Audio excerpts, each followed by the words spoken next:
अजीम हाशिम प्रेमजी, जिन्हें भारत का Bill Gates भी कहा जाता है, जिन्हें हम सब सक्सेसफुल बिजनेसमैन, इन्वेंटर और भारतीय सॉफ्टवेयर कंपनी विप्रो के भूतपूर्व चेयरमैन के रूप में जानते हैं।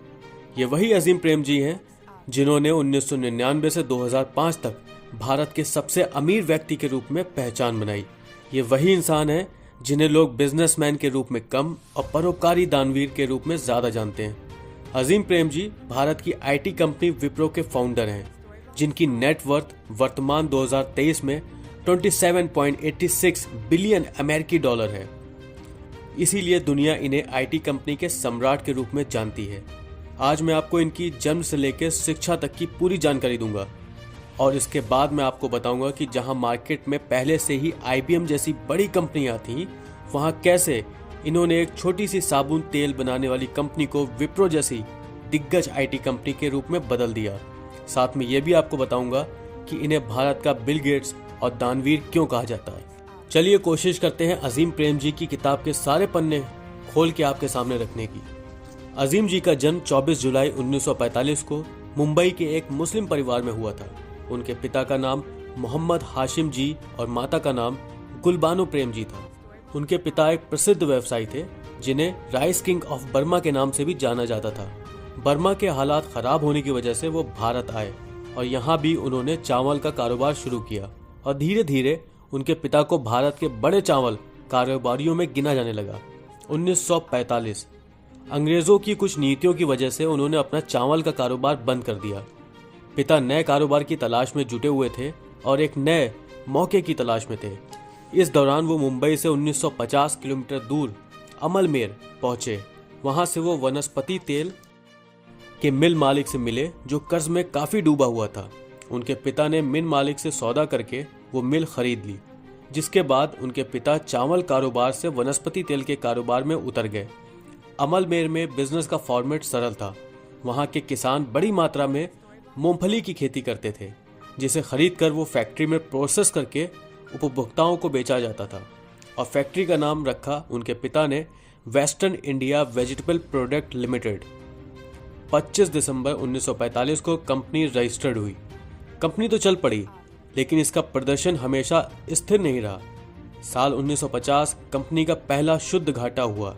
फिर 2 साल के बाद दोबारा कंपनी मुनाफे में लौटी। 1947 के देश विभाजन के बाद मोहम्मद अली जिन्ना ने उनके पिता को पाकिस्तान आने और वहां का वित्त मंत्री बनने का न्योता दिया।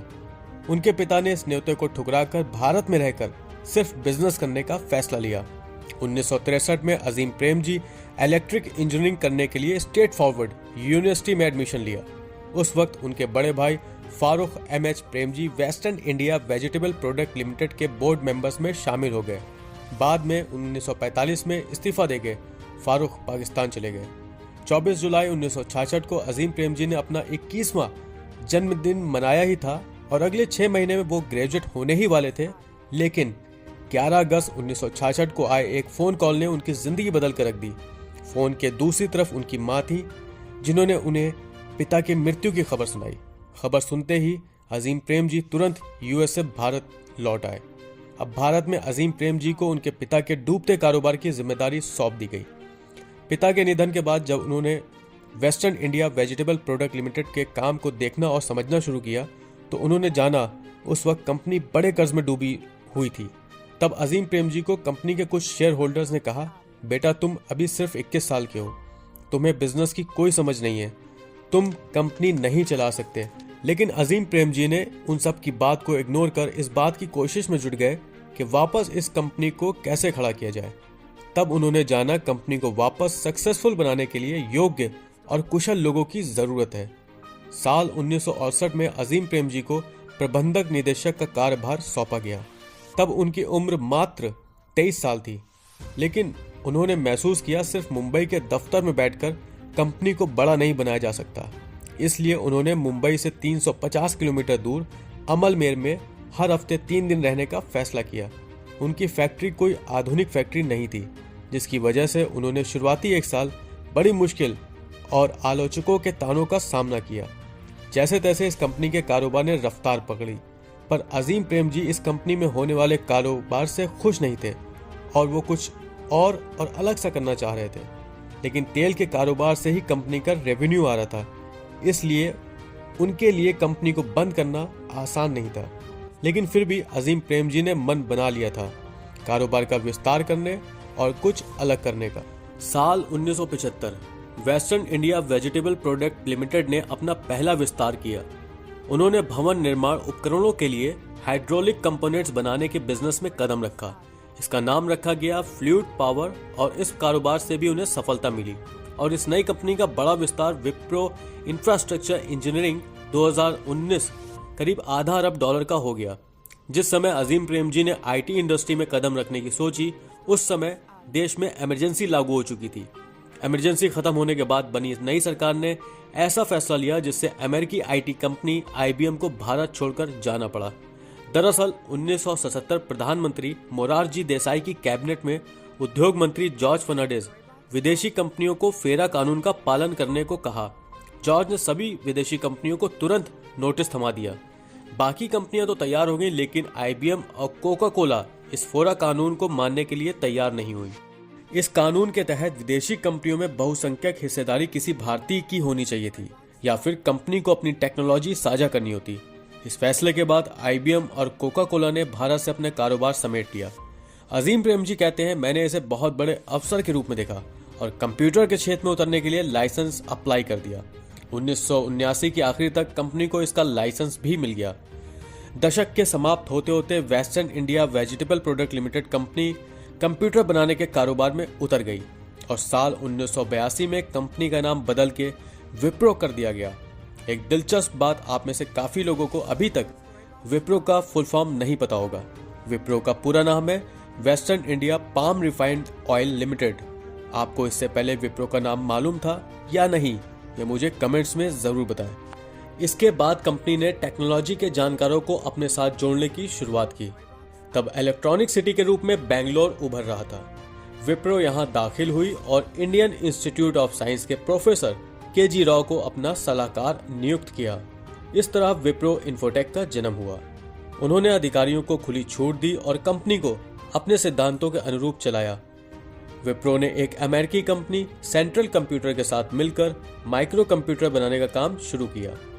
कुछ समय बाद विप्रो ने अपने हार्डवेयर को सपोर्ट करने वाले सॉफ्टवेयर बनाने का काम शुरू किया और इस तरीके से उन्होंने साबुन तेल बनाने वाली कंपनी को सॉफ्टवेयर कंपनी में तब्दील कर दिया।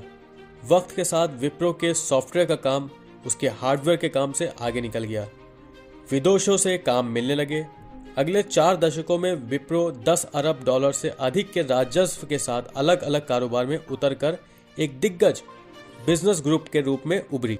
इंडिया टुडे की रिपोर्ट के मुताबिक विप्रो 1999 तक इतनी बड़ी हो चुकी थी कि अपने सिर्फ 22% शेयर को बेचकर रिलायंस जैसी पूरी कंपनी को खरीद सकती थी।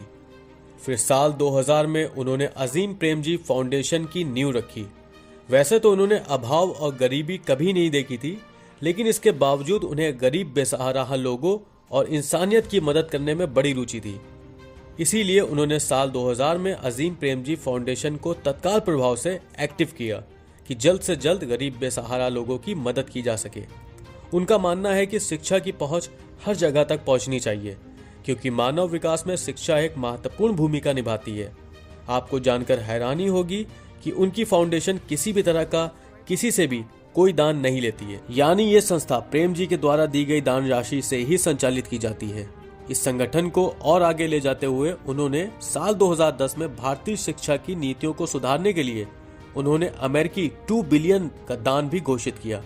आपको जानकर हैरानी होगी कि किसी भी भारतीय व्यापारी के द्वारा ये अब तक का सबसे बड़ा दान माना जाता है। मैं आपको ये भी बताता चलूं कि उन्हें भारत का बिल गेट्स क्यों कहा जाता है। वजह है उनके द्वारा किए गए परोपकारी कार्य।